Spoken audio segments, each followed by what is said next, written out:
It's the magic noon hour. That's right. Is this the middle of the? I guess it's not quite, right? It's Like almost the middle. 12:30 will be the middle for Yeah, us. so we're almost there. Yeah, Almost let's the middle. count it as the middle. We're still climbing up the hill. We are still going up the hill. You're Okay. right. You're right. Well, let's talk about the hill. Okay. We got $6,725 last hour because we were able to collect the $5,000 challenge from the Holtz. Congratulations to us. So there we go. Yeah, that's fantastic. great. Yeah, I think that's really exciting. I've got a lot of announcements, so I'm just going to Please. start at the top and kind of tell everybody where we are right now because, Great. like you said, we're almost halfway there. Our faculty is up to 94% participation, so Excellent. that number's been climbing this morning. Wonderful.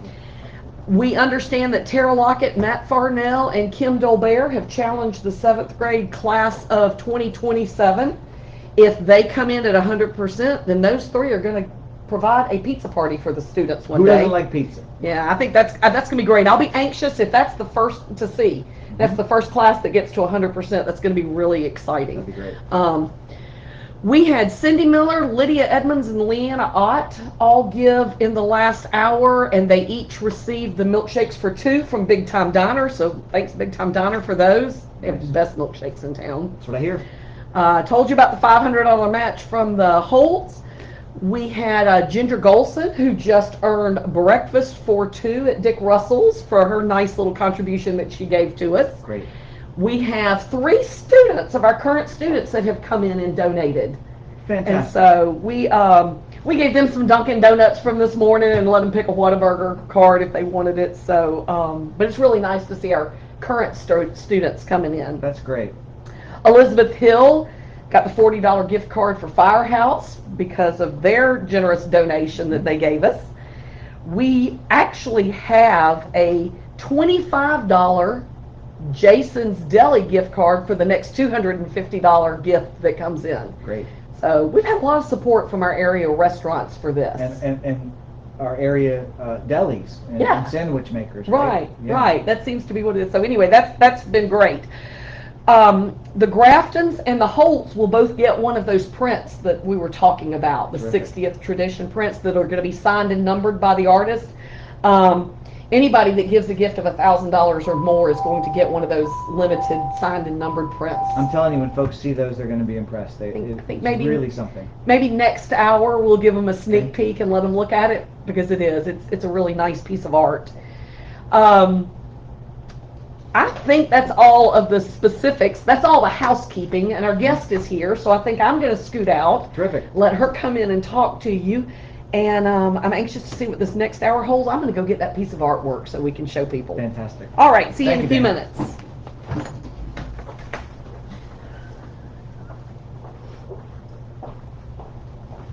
How are you, Elizabeth? I'm great, and you? I'm well, thank you. Dr. Elizabeth Boone is here with us. You have a number of connections to St. Luke's. You're on our board of trustees and have been for how long? I believe this is my 3rd year. Okay. 3rd or 4th, I believe 3rd. And then prior to that, you have a relationship with the school as a parent. So tell us about that. So I've got a junior who's been here since K5, and I have got an 8th grader who's been here since K4. Okay. So So what's your St. Luke's experience been like so far? everything has been absolutely fabulous. I couldn't beg my kids to go elsewhere. They love it here every day, and I think I've heard people say earlier, there's times when you can't even drag your kids out of here. Yeah. I think we all live here as much as we do anywhere else, and Sure. can't find a better place to be. And in addition to those things, you're also the president, I guess, of our athletic booster club. Yes. This is your 2nd year in that role? I'm losing count on everything. Probably 2nd, 3rd. Second I'm or not third? positive, to be Okay. honest. So you're pretty tied into what goes on at St. Luke's. Yes. As part of your board service, you are on our facilities Correct. committee. Now, I talked earlier with Kim Dolbear, who is a trustee who's on the finance committee, and she explained a little bit about what the finance committee does. For folks that are watching that don't know what the facilities committee is for, would you sort of talk about that? Sure. And our primary role, and a lot of what Jim and Brian touched on a little bit this morning, is the board in general is looking into the future of the facilities. We do some here and now. We're looking, at facilities includes all our buildings, our grounds, such. Some of the here and now, but really right now trying to delve in, like we said, as a whole board, looking at the future of the facilities, what needs to be done to keep this place in order for years to come. Sure.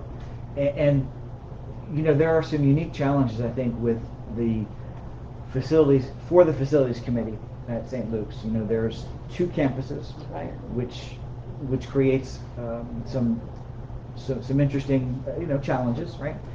You have both campuses with facilities that are aging and that are, in some cases, have been replaced. In other cases, might be nearing end of life. The evaluation of whether or not a particular roof needs to be replaced or just repaired. So that's a committee that has been very busy since I've been here anyway. Yes. It's maybe the most active committee that we've got. I feel like, and I previously had served on finance committee, and then this is my second year on facilities committee, and absolutely that there's, with the situation of 2 campuses and the situation of 2 aging schools, I don't think our job will ever end, and I think it's going to be, we've got to stay on top of it to keep it going, and there's a lot to do with it. So, when I talked with Kim and with Michelle Bentley, and we had mentioned the LED lights, right, and the light replacements that we were trying to do, the funding for those kinds of projects doesn't typically come from our operating budget, right? It comes from donations, and that's how that's happened. With the facilities committee, one of the challenges is to sort out the projects, the opportunities, into those things that are going to be covered by what we've budgeted for facilities, right? Because right, we do have a budgeted line item, right, that involves repairs and maintenance and upkeep, but not everything that the facilities committee could identify as a priority can possibly be covered from what's budgeted. Right. So talk about that a little bit and sort of some of the nuts and bolts things that the facilities committee really has to look at. Yeah, and like as you say, the budgeted item, campuses this size and this age, there's constantly going to be roof repairs, AC issues, stuff like that. But there's many other things that we'd love to see happen to campus. We'd love to see the LED lights. It'd be fabulous. We'd love to see grounds, landscaping, things that would make this campus more beautiful, more attractive, better for all of our students and for everyone, but not necessarily the highest priority when it comes to a budget. There are things that we'd love to see done, but we've got to prioritize the must-haves, and that comes out of budget. So we want the supplemental funds for the things we would like. That all is going to go to that, and we would all love to see it. Right. Yeah, I would say that probably for most facilities committees at independent schools, the number one responsibility is the prioritization of things, right? Because for almost every school, the list of projects that are needed, that are maybe wanted, that are sort of, wouldn't it be nice? Mm-hmm. Sometimes it depends on who you ask, right? There are some people that think that a particular project should absolutely be high on the priority list, and there's others because maybe the experience that they have with the school never takes them to that part of the campus or never takes them into that building. They don't really see it as a need. The facilities committee is the one that helps as a group absolutely to set those priorities.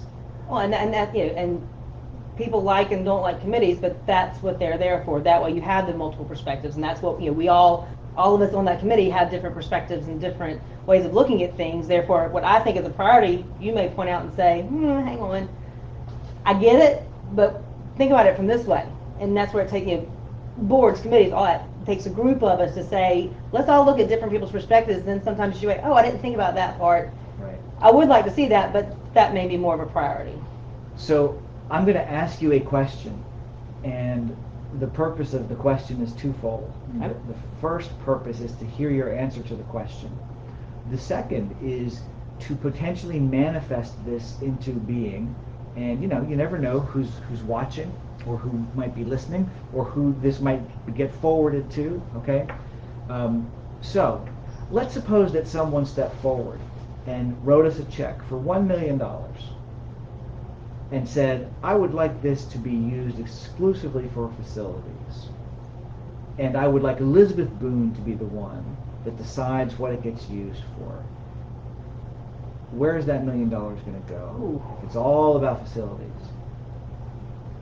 I didn't prepare her for this question. So the thinking that she's doing is actual, genuine thinking. It is authentic. Because my mind's going in about a million different directions right now. Because obviously, we want our buildings to last. There's definitely some building repair that would need to be done. Mm-hmm. Part of me, obviously that's a priority. That's a priority. If I looked at this versus like wants versus needs, yeah, sure. I mean, obviously the needs are, like I say, building structure and all that. Wants, obviously schooling is important. My kids are very involved in athletics. I'm involved in athletics. Some upgrades to our athletic fields would be fabulous. Sure. Again, not necessary. I think, some of the small landscaping, or honestly, even just having, this is outside of facility, just having somebody to be able to have a wonderful landscaping that we had another position open Right. where somebody could work full time. For grounds, yep, and, I agree. And work our grounds and have somebody full time who can keep this place as beautiful as it is. And unfortunately, we just don't have the hands to do it. We'll get there. We'll get there, We'll get and we there. have volunteers. I think grounds and all-inclusive grounds and keeping these buildings up to structure would probably be my off the cuff. It's definitely my off the cuff answer. Sure, and we've talked about this in the facilities Right. committee meetings. That probably one of the biggest needs that we have, and if that $1 million just sort of materialized, right, would be repairs and replacements for roofs on both campuses. Yes. The downside to that, of course, is that literally no one sees that, right? And so it would probably eat up the entire $1 million to do it right. And in the end, we would say, ta-da, and nobody would notice anything different. Right. But when we had a storm, you might notice a difference when a leak that used to be a problem doesn't leak anymore, right? We would notice a difference when 5 years later, we weren't having to replace drywall because there were moisture issues. Right. And so it's a shame that in some respects, a lot of the work that the facilities committee talks about and ultimately sort of advances ends up being things that people don't see.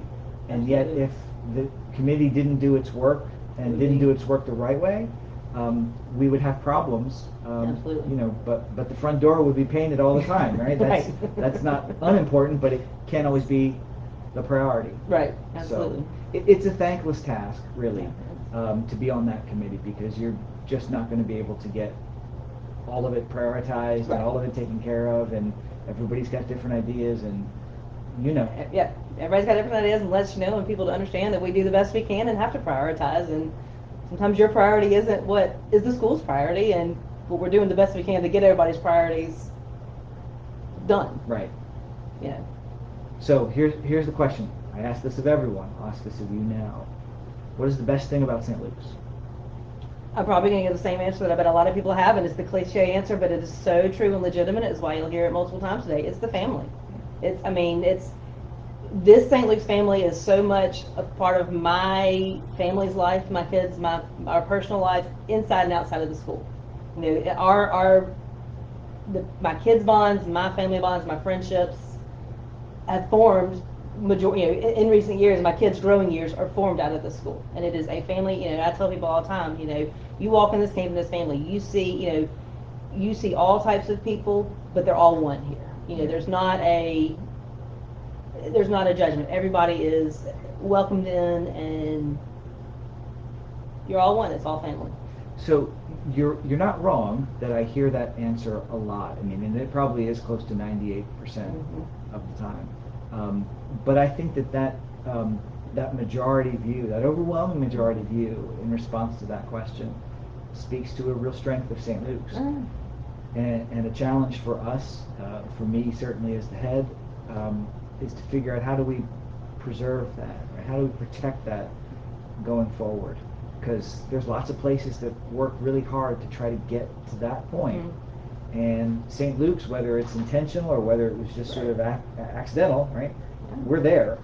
So how do we keep it? How do we keep it, right? It's that's a challenge. Yeah, and just keeping the spirit going. The kids love this place. The kids love it, and their love for the school grows to the families and spreads, and it shows. Yeah, it does show, doesn't it? It does. I think so. Fantastic. Well, Dr. Boone, thank you very much Thank you. for your service to our school and Enjoy it. for being here today and talking with us about facilities. Anytime. Thank you very much. All right. We'll be back again at the top of the hour to talk with another guest. Go Wildcats!